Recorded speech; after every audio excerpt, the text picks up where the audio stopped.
Bonjour à tous, j'espère que vous allez bien. Aujourd'hui, je vais vous présenter quelles sont les 10 idées reçues principales sur la Polynésie française et ce qu'il faut savoir avant de bien préparer son voyage en Polynésie française.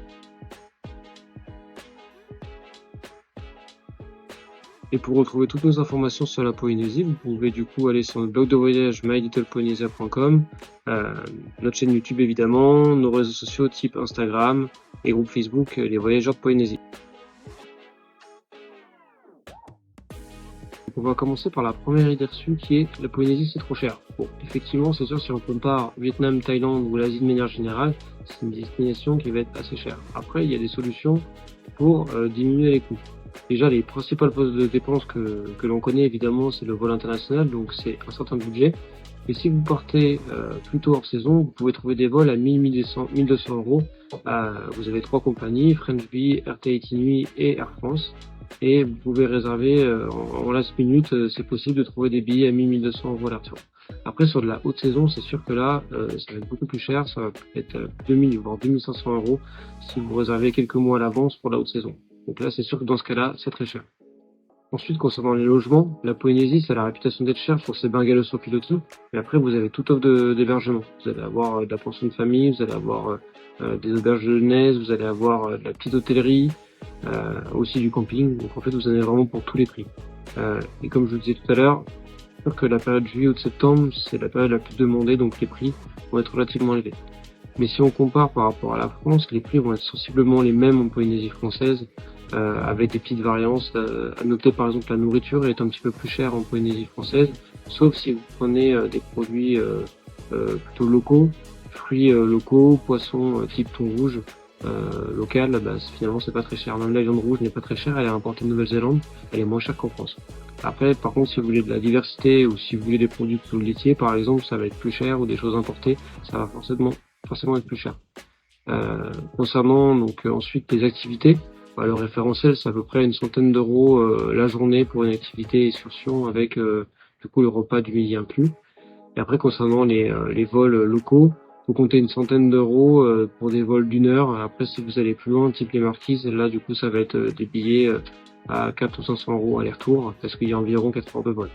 Mais retenez à peu près l'ordre logique, l'échelle c'est pour une heure de vol, ça va être une centaine d'euros votre billet, sauf si vous êtes en pleine saison et que vous y prenez un peu en dernière minute.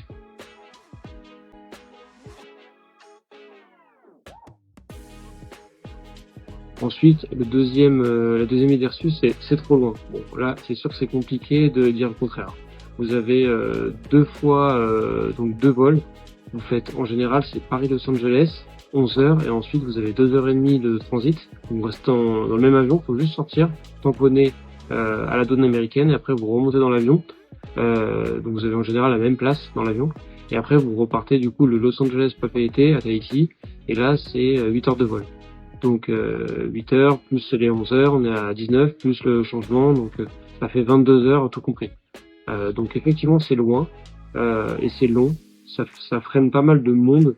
Bon après il y a deux trois techniques évidemment quand on prend un vol en courrier comme ça. Déjà c'est prendre un petit apéro au moment d'embarquer dans l'avion, ça détend un petit peu. Non, pour être plus sérieux, c'est vrai que c'est long. Après, bon bah quand vous y êtes, et dites-vous qu'il y a des gens qui font ça régulièrement tous les ans, comme c'est mon cas, et on s'y habitue. C'est sûr que vous préférez arriver plus vite, mais bon, c'est pour un voyage qui se mérite, donc c'est incroyable. L'avantage par contre qu'il y a, c'est que du coup, il y a quand même une relation vraiment avec Paris. Donc en fait, vous avez un changement qui est à Los Angeles, où il y a 2 heures et demie de changement. Vous n'avez pas besoin de changer d'aéroport, vous n'avez pas besoin de changer de compagnie aérienne, donc c'est quand même très fluide. Ça se fait bien, ils ont l'habitude. En général, ils vous ouvrent un poste de douane uniquement pour l'avion qui vient de Paris. Et donc vous avez un poste de douane uniquement pour vous. Et après, hop, vous remontez pour pas perdre de temps. Donc vous inquiétez pas, il y a personne qui loupe son deuxième vol. C'est fait exprès, ils font bien attention à ce que tous les gens qui sortent du vol prennent bien le second. Donc c'est plutôt bien optimisé. Après sinon il y a le deuxième choix, c'est de faire une escale longue, comme ça vous faites une petite pause d'une journée ou une nuit, ça dépend de votre escale. Ça peut se faire aussi, c'est bien, comme ça vous permet de couper un petit peu entre les deux. Donc là il y en a pour tous les goûts. Il y a noté que l'escale courte de 2 heures et demie qui est quand même la plus pratique, c'est pas forcément les billets qui sont les plus chers. Il n'y a pas vraiment de cohérence entre une escale rapide et un prix pas cher ou un prix cher. C'est pour vous regarder ce qui vous convient le plus. Ensuite, troisième point, c'est le paradis, la Polynésie, il n'y a aucun inconvénient. Bon, ça, sur la carte postale, c'est sûr que qu'on imagine avec le petit cocotier derrière. Mais la réalité, c'est que bon, c'est comme partout. C'est sûr que c'est pas dangereux comme on peut avoir ailleurs dans le monde, parce que vous êtes quand même sur des îles et c'est petit et bon, tout le monde se connaît. Mais par exemple, là dans la ville à Papeete et l'aéroport Faa, le soir, faut éviter d'aller se balader comme ça trop tard tout seul. Hein. Il y a des quartiers qui sont peu recommandés. Il y a aussi de la présence de drogue. Donc voilà, avec des dealers et compagnie, comme on peut avoir dans les grandes villes. Malheureusement, ça touche partout. Donc, il faut faire attention. Pareil aussi, votre voiture de location, on vous demandera de rien laisser dans votre voiture et pas de choses apparentes. Donc ça, c'est une règle de manière générale à avoir où que ce soit, même en Polynésie française. Donc, il faut faire attention à ça. Pareil sur la plage, vous évitez de laisser des choses de trop grande valeur. Et de toute façon, en Polynésie, on n'a pas trop besoin de venir avec beaucoup d'affaires de valeur. Il vous faut une chemise à fleurs, évidemment. Et pour des affaires basiques, un t-shirt, short, basket, lune de soleil, crème solaire, chapeau. Vous n'avez pas besoin d'avoir des choses de très grande valeur.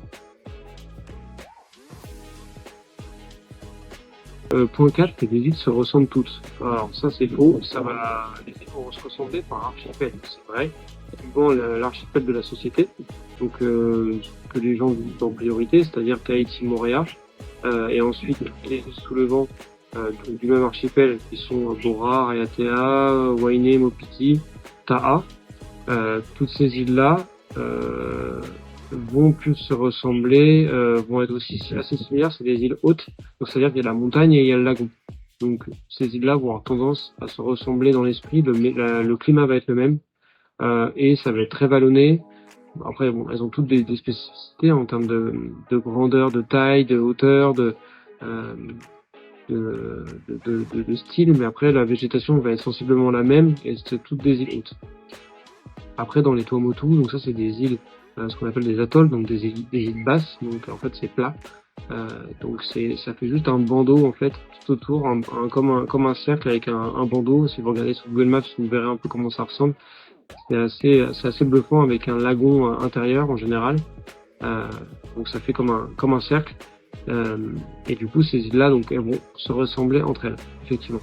Et après vous allez avoir par exemple les marquises, donc qui vont être totalement différentes. Là il n'y a pas de lagon marquise, c'est des grosses falaises avec des tombants et avec une forte montagnes, végétation, avec une ambiance différente, avec des chevaux sauvages. C'est une ambiance qui est encore totalement différente. Donc pour les archipels les plus visités, ça vous fait 3 ambiances totalement différentes. Donc l'idéal c'est de faire dans votre voyage au moins 2 archipels différents. C'est vraiment le top, comme ça vous découvrez 2 choses qui sont différentes. Ça c'est le sujet, tout le monde à chaque fois pose la question, j'ai peur des requins. Ça oui, effectivement, un requin ça fait peur. Mais vous verrez quand vous viendrez faire du snorkeling qui sont pas bien méchants, déjà ils font 1 m, 1 m 50. En général les pointes noires c'est ça que vous allez voir le plus. Ils font pas trop peur, ils ont plutôt peur de vous plus qu'autre chose. Après ils ont aussi l'habitude des gens qui leur donnent un peu à manger, donc par certains endroits, ou qu'ils viennent se nourrir, hein, tout simplement, pas forcément de manière volontaire, mais ils vont un peu dès qu'ils voient des bateaux en général, s'il y a des pêcheurs ou des choses, ils peuvent venir manger des restes de poissons, des choses. Donc ils vont pas du tout avoir peur des humains, ils vont venir très proche de vous. Voilà, ils sont limite attirés par les bateaux, ce que vous verrez. Par contre, ils vont avoir peur de vous allez pas pouvoir les toucher aussi. D'ailleurs, faut pas les toucher parce que c'est comme ça, on connaît pas la réaction d'un requin non plus. Mais ils sont pas méchants. Ils peuvent s'approcher assez rapidement de vous et au final, dernier moment, ils vont partir. Ils sont plus curieux plus qu'autre chose, mais ils gardent tout le temps une distance de sécurité. Donc c'est plutôt eux qui vont avoir peur de vous plutôt que l'inverse. Vous vous rendrez vite compte que c'est pas les animaux qui sont problématiques en Polynésie, c'est plutôt les chiens qui sont souvent errants ou qui sont pas attachés, et du coup vous pouvez avoir des chiens qui peuvent, si vous rentrez dans des chemins, ce qu'on appelle des servitudes ici, Vous êtes pas trop censé aller, mais vous savez pas trop. D'ailleurs, c'est pour ça de demander bien aux gens quand vous arrivez quelque part si vous avez le droit de marcher là, parce que vous pouvez avoir des chiens qui sont pas attachés et du coup ils vont venir en meute et ils peuvent vous attaquer. Donc ça, c'est un vrai problème, les chiens. Sur pas mal d'îles polynésiennes, même la majorité des îles. Par contre, je vous dis, les requins, soyez tranquilles par rapport à ça. Franchement, il n'y a jamais d'attaque. Il y en a une, c'est vraiment parce qu'il y a eu quelque chose qui s'est mal passé, c'est-à-dire quelqu'un qui a abusé et qui a voulu, qui a eu un comportement pas du tout approprié vis-à-vis des requins. Ça reste des animaux sauvages, et donc en fait, si vous restez normal à faire votre snorkeling, votre balade, votre nage à côté, ils vont jamais vous attaquer, c'est pas possible. Ils vont pas vous manger. C'est compliqué à organiser un voyage en Polynésie. Ça, c'est une idée reçue. Donc non, en fait, c'est un peu vrai. C'est un peu galère parce qu'il y a pas mal d'îles. Il faut bien coordonner tout ça. Mais une fois que vous savez les îles que vous voulez faire, c'est beaucoup plus simple. Et après, évidemment, il y a nous. Donc, faut pas hésiter à nous contacter. Et nous, comme ça, on va vous aider à organiser votre voyage. Que ça soit juste pour un itinéraire ou sinon pour vous recommander les meilleurs prestataires, les meilleures agences, les meilleurs croisiéristes, les meilleures activités, les boucles optimisées.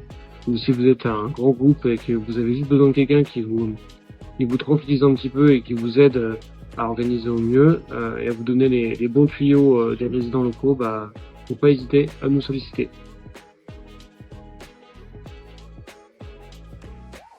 Ensuite, la question de je pars en Polynésie, donc faire un pilotis, un bungalow sur pilotis, c'est obligé. Ça dépend déjà si c'est un pilotis qui est sur l'eau ou qui est pas sur l'eau. Un pilotis à la base c'est censé être sur l'eau, donc là en général c'est du 4-5 étoiles, donc là c'est sûr que c'est des prix qui sont relativement élevés. Mais après vous avez des petites cabanes sur la plage, donc qui sont pas vraiment des bungalows sur pilotis sur l'eau, mais ça fait quand même une ambiance d'un bungalow qui est surélevé avec une petite cabane surélevée et qui est tout proche de l'eau. Et ça peut vraiment baisser le prix drastiquement. Donc il y a des solutions pour les gens qui n'ont pas envie de mettre 1000 € la nuit dans une chambre d'hôtel. C'est totalement compréhensible. Donc, et vous pouvez avoir quand même une expérience qui peut être super. Donc, faut pas vous dire si vous faites pas ça tout de suite, votre voyage va être nul. Il n'y a pas de problème. Il y a plein de solutions d'endroits magnifiques où vous êtes tranquille et vous avez vraiment votre cabane à vous. Vous n'avez pas de vis-à-vis. Vous êtes sur le jardin à 2 pas de la plage. Donc, il y a plein de solutions envisageables.